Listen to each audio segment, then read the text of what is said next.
कल हमने कर्म योग की बात शुरू की। कर्म योग में हमने ये समझा कि एक कर्म योग है, एक ज्ञान योग है।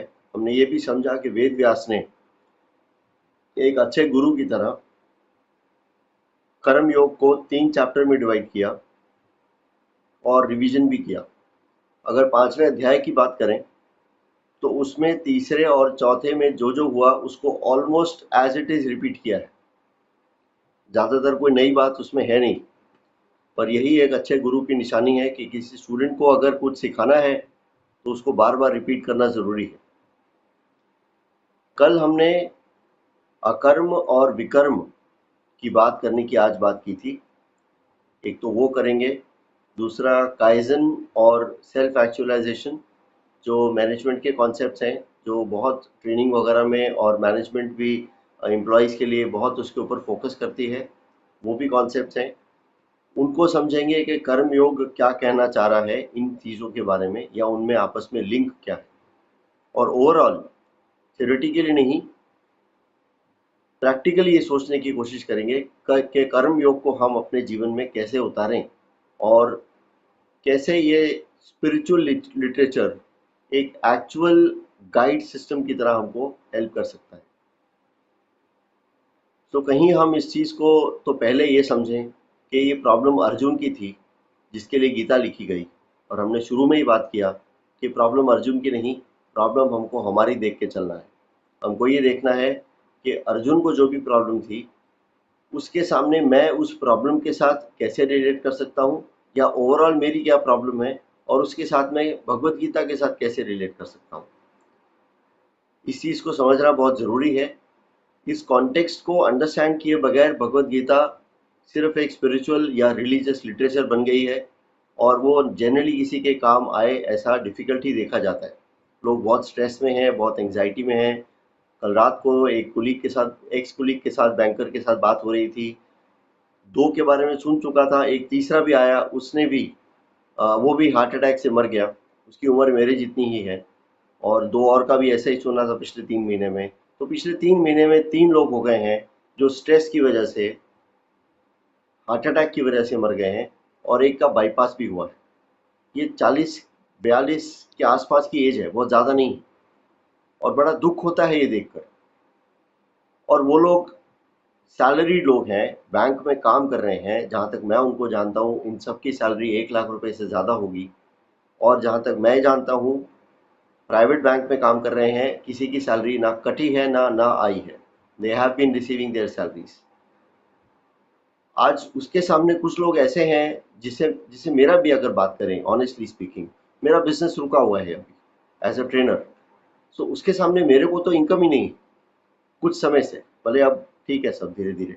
पॉइंट ये है कि एक तरफ एक इंसान लाख रुपए कमा रहा है और उसके बावजूद भी सुसाइड कर रहा है। दूसरी तरफ मैं तो फिर भी एक डिस्टेंट एग्जांपल हूँ। So many people are not earning anything at all, having no work at all, और आगे का पता नहीं है। थैंक्स टू मॉरेटोरियम थोड़ा बहुत कुछ हेल्प मिला है, but overall there is still a big concern. And in spite of that लोग सरवाइव कर रहे हैं। और कैसे ये लोग हार्ट अटैक वगैरह से मर गए, या कोई किसी का बाईपास हो गया, इन लोगों के साथ मैंने काम किया हुआ है, मेरी एज के लोग हैं, और बड़ा दुख होता है। कल भी रात को मैंने सोचा कैसे इनको समझाएं कि मेडिटेशन कितना इंपॉर्टेंट है और कितना सिंपल है और कितना इफेक्टिव है। इस तरह से जीवन जीना कितना गलत है। मतलब ऐसी इच्छा हो रही थी मेरी कि आज का सेशन तो आप सब सुन लो भाई, ये क्यों स्ट्रेस में ले रहे हो। गीता हमारे इंडिया की एसेट है, धरोहर है, इसमें सब कुछ लिखा हुआ है। एक बार उस तरफ जाओ तो सही, क्यों हम दूर चले गए इतना। तो कभी कभी मन में ऐसा आता है दुख, और कल तो ज़्यादा ही हुआ जब ये सुना कि उसकी डेथ हो गई है। तो अच्छा नहीं लगा। और अब ठीक है, जैसा जिसका जैसा नियति है, एंड ऑफ द डे फिर वैसी ही बात आ जाती है। पर ये समझें कि मेडिटेशन से बहुत ज़्यादा फायदे होते हैं। मेडिटेशन का अपना फायदा है, ठीक है, हम कर्मयोग की बात कर रहे हैं। कर्मयोग को कंसेप्चुअली प्रैक्टिकली समझ जाएं तो बहुत रिलैक्सेशन हो सकती है। मेडिटेशन भी सेकेंडरी हो जाएगी अगर कर्म योग ठीक से समझ में आ जाए तो। सो हमने कल ये बात किया कि कर्म योग और ज्ञान योग दो बातें हैं। कर्म योग जो है वो निष्काम कर्म की बात है। कर्म योग है कि कर्म कर, फल की चिंता मत कर, निष्काम भाव से कर्म कर। कर्म कर और मुझे अर्पित कर दे, ऐसा भगवान कृष्ण ने अर्जुन से कहा।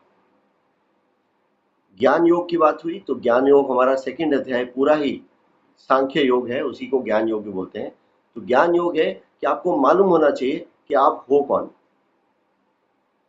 आप आत्मा हो, आप शरीर नहीं हो।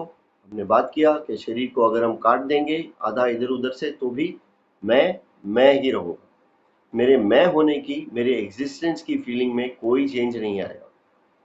अब अगर ये बात समझ में आ गई तो उसको इम्प्लीमेंट कैसे करें, तो वहां मेडिटेशन का जरूर हेल्प मिलता है। तीसरे और चौथे और पांचवें तीनों अध्याय में भगवान कृष्ण ने मेडिटेशन के ऊपर, स्पेशली प्राणायाम के ऊपर और यहाँ पर आईब्रोज के बीच के पॉइंट पर फोकस करना, इन सब चीज़ों के बारे में बात किया है। इन शॉर्ट मेडिटेशन के बारे में फोकस किया है। और तभी उन्होंने बोला कि सेंसेस के ऊपर मन के ऊपर इंटेलेक्ट और इंटेलेक्ट के ऊपर आत्मा यानी मैं। इन सब से ऊपर मैं, इन सब के ऊपर मैं क्यों? क्योंकि मैं इन सबको देख सकता हूँ। मैं बुद्धि को देख सकता हूँ, मैं मन को देख सकता हूँ, मैं सेंसेस को देख सकता हूँ। अगर मैं इनके नीचे होता तो मैं इनको ना देख पाता।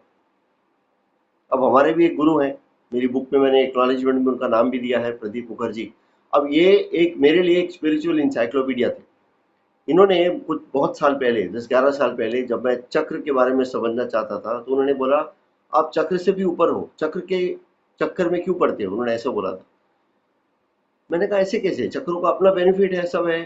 तो बोले दो चीजें हैं। पहली बात, चक्र का मेडिटेशन किसी एक ऑथेंटिक गुरु से करवाना पड़ता है। अगर वो गुरु ढंग का नहीं हुआ और नहीं उसको समझ में आता है, थोड़ा इधर उधर से पढ़ के उसने शुरू कर दिया, तो अंदर का पूरा सिस्टम इम्बैलेंस हो जाएगा और उससे लोग पागल भी हो जाते हैं। तो इन चक्रों में मत पड़ो। दूसरा बोले, चक्र का जो भी बेनिफिट आपको मिलेगा उसको आप देख पाओगे ना, यानी आप उनको देख पाओगे तो मतलब आप उनसे ऊपर हो। तो आप लास्ट मेन चीज पे फोकस करो, अपने ऊपर। आप किसी भी प्रोसेस पे क्यों फोकस करते हो, मेडिटेशन पे भी क्यों? क्योंकि आप मेडिटेशन के बेनिफिट को भी देख सकते हो। अभी हमने इतना सुंदर मेडिटेशन किया, इतना स्ट्रॉन्ग वाइब्रेशंस हमारी बॉडी में आया, हम उसको देख सकते हैं ना, तो हम उससे भी ऊपर हैं। ये मेरी पोजीशन है, ये मेरा वैंटेज पॉइंट है। अगर मुझे मेरी पोजीशन समझ में आएगी तो मेरे जो डिसीजंस हैं वो ज़्यादा करेक्ट होंगे और प्रैक्टिकल होंगे। क्योंकि मुझे ये समझ में आया मैं कौन हूँ और मैं कहाँ हूँ, मैं खड़ा कहाँ हूँ, मैं इस सिचुएशन को देख कहाँ से खड़े होकर रहा हूँ, वो बात। सो मन जो है उससे ऊपर बुद्धि, बुद्धि से ऊपर मैं, और बुद्धि से कहीं परे मैं। ऐसा जो भगवान कृष्ण ने बोला कि मन के ऊपर बुद्धि, बुद्धि से कहीं आगे आत्मा यानी मैं। सो ये कहीं बात समझ में आई कि मेडिटेशन करने से एक वर्किंग लेवल पर मशीन, जो ये माइंड और बॉडी मशीन है, मशीन का बेनिफिट होता है और उससे मशीन अच्छे से काम करती है। पर मशीन तो मैं हूं ही नहीं। अब जीवन जीना है तो मशीन को परफेक्ट रखना है, वो एक अलग चीज है। गाड़ी है, गाड़ी की सर्विस कराते रहेंगे तो डिस्टेंस कवर होता रहेगा ठीक से, तो वो एक अलग चीज है, उसको हम करते रहेंगे। पर अपनी जगह नहीं भूलेंगे, अपनी आइडेंटिटी नहीं भूलेंगे। मैं कुछ और हूं, इस चीज को मिस आउट नहीं करेंगे, देखते रहेंगे। अब इस कॉन्टेक्स्ट में अकर्म और विकर्म से पहले एक बार एक बड़ा एक सुंदर दो श्लोक हैं, उसके बारे में मुझे लगा बात कर लेते हैं। 5वें अध्याय के शुरुआत में अर्जुन ने बोला कि हे कृष्ण, आप कर्मों के संन्यास की और फिर निष्काम कर्म योग की प्रशंसा करते हो। ये दोनों चीजें कैसे करते हो? एक तरफ आप बोलते हो संन्यास। अब संन्यास तो हमने कल क्लियर कर लिया, that doesn't mean going to the jungle. संन्यास मीन आपको समझ में आ गया और आपने पूरा का पूरा समर्पण भाव से काम किया। संन्यास का ये मतलब बिल्कुल नहीं है कि जंगल में जाना है। हमारे किसी भी शास्त्र में कहीं भी नहीं लिखा है कि संन्यास का मतलब जंगल में जाना है। गीता ने इसी चीज को क्लियर भी कर दिया। क्या किया कि हमने देखा कि संन्यास मीन्स सांख्य योग, मीन्स आपको समझ में आ जाए कि आत्मा हो आप, यानी आप शरीर नहीं। आत्मा बोलते ही फिर कंफ्यूजन आ जाता है, पर आप शरीर नहीं हो, आप वो हो जो शरीर के सभी क्रियाकलापों को देख पा रहे हो, लाइक अ सीसीटीवी। अगेन वो सीसीटीवी मेडिटेशन का बात हुआ। सो ये जो चीज है, तो एक तरफ तो कृष्ण बोल रहे हैं कि तुम ये सब चीजों को समझ जाओ और सब होने दो अपने आप, कर्ता भाव छोड़ के। कर्ता भाव छोड़ने की बात है कि तुम कर्ता हो ही नहीं, कृष्ण ने बहुत क्लियरली बोला। फिर सामने बोला कि निष्काम कर्म से काम करो लेकिन फल की चिंता मत करो। तो अर्जुन एक बड़े अच्छे स्टूडेंट की तरह ये पूछ रहा है, अगेन सेम थिंग क्लियरली इसने बोला, इसलिए इन दोनों में से एक जो निश्चय किया हुआ कल्याणकारक होए उसको प्लीज मेरे लिए कहिए। मैं आपको ये बार बार बोलता आ रहा हूँ, अर्जुन बोल रहा है भैया मेरे को एक ही चीज बताओ, मुझे करनी क्या है, आप ये ज्ञान व्यान मुझे समझ नहीं आ रहा है। ये मैं क्यों बोल रहा हूँ, बिकॉज इसको अगर हम क्लियरली नहीं समझेंगे तो ये डिफिकल्ट तो है ही भगवत गीता समझना। अब भगवत गीता वेद व्यास जी ने लिखी आम आदमी के लिए। हमने क्या बात किया कि वेद और उपनिषद और पुराण तो बड़े ही डिफिकल्ट हो रहे थे आम आदमी के लिए, तो उन्होंने भाई सिंपल भाषा में लिख दी।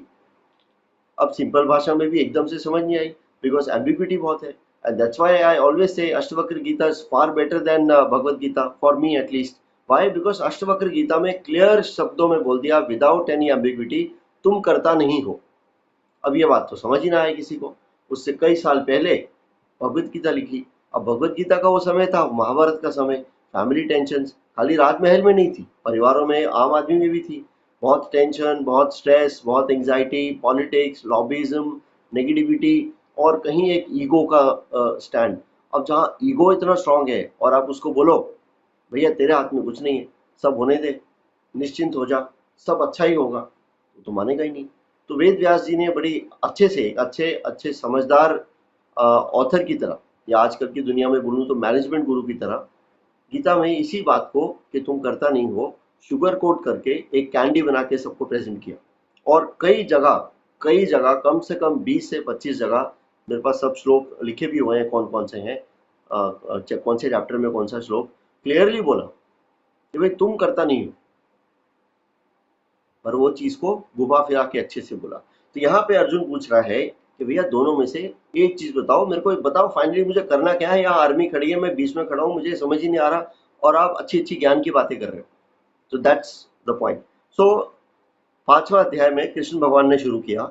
इस प्रकार अर्जुन के पूछने पर श्री कृष्ण महाराज बोले, हे अर्जुन, नाउ 2 पॉइंट्स। फर्स्ट, कर्मों का संन्यास अर्थात मन, इंद्रियां और शरीर द्वारा होने वाला समर्पण, संपूर्ण कर्मों में कर्तापन का त्याग। ये हमने बात किया कि जो भी काम हो रहा है, जितना भी काम हो रहा है आपके मन, इंद्री और शरीर से, उसमें मैंने कुछ नहीं किया, जो हो रहा है अपने आप हो रहा है। ये हो गया।